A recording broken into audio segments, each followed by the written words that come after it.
pagpasok dito sa B-Mobile is nagtitinda po ako ng mga merienda sa Kapitolyo, sa palengke. So naglalako po ako ng merienda sa umaga, and then sa paggabi naman po is nagtitinda po ako ng balot.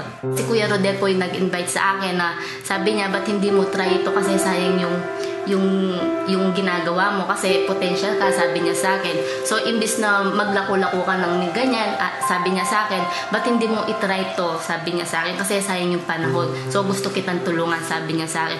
Sabi ko naman, o sige, pag-iisipan ko, sabi ko gano'n. So hindi kagad ako nag-join, siguro after 3 months. So nag-ipon po ako ng pera para makapag-join ako sa B-Mobile. First week ko po sa B-Mobile, actually wala po akong ginawa eh.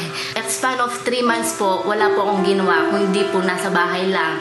So, si Kuya Rodel po, sabi niya sa akin, Tol, punta ka ng office para attend ka ng presentation. So, ang ginagawa ko po, sabi ko, busy ako, tsaka na lang. Pero ang ginagawa ko lang po sa bahay is nanonood ng TV. So, that time po, sabi ni Kuya Rodel sa akin, pwede ka ba pamit ko sa'yo si Amiel?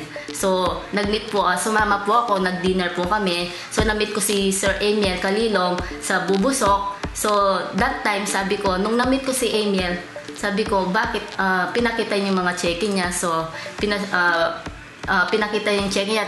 Then, sabi ko, medyo ano pa nga ako nun eh, medyo tawag doon, medyo mayabang pa nga ako kasi meron akong previous na company na sinalihan. Bakit siya? Kaya niya. Bakit ako hindi ko kaya? So, siya po, okay, mas bata po sa akin, ba't na kaya niya, ako pa kaya? Hindi po ako nasira ng loob kasi alam ko sa sarili ko na totoo ang negosyo. Dati, hirap na hirap po ako sa pera. So, almost, ang dami kong utang. Siguro sa kamay ko na to, hindi mo mabilang kung sa Lunes, Martes, Miyerkules, Huwebes, Biyernes, Sabado, Linggo, kung meron pa nga susunod na araw. Kung di po kay B-Mobile, wala po siguro ako ngayon. Actually kay Sir Amiel din, kung hindi po kasi sa kanya, wala po akong malaking grupo din na tinulungan niya ako. So nung buntis po ako, at least siya po yung nagpupunta sa mga bongko, yung mga invites na hindi ko naman din nagagawa. So sabi ko nga, syempre hindi man po siya mabayaran ng pera.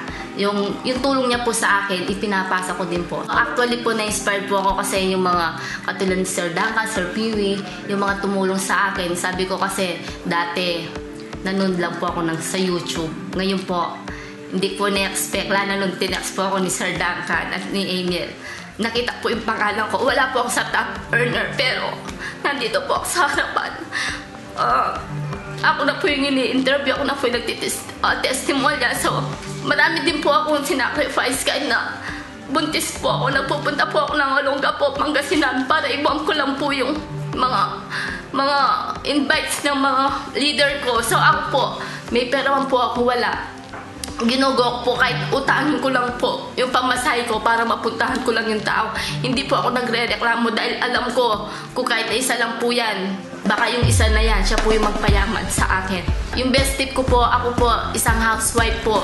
So, ako po ginagawa ko to para sa pamilya ko. Gusto ko rin tulungan ng asawa ko kasi ako po 4 na yung anak ko. Pero kasi ako po hindi po naranasan ang masarap na buhay.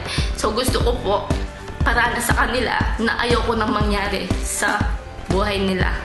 Again, I'm Rochelle Madagisman Kunan. Dati po, naglalako ng merienda at balot. Ngayon po, certified B-Mobile. Soon to be Millionaires Club.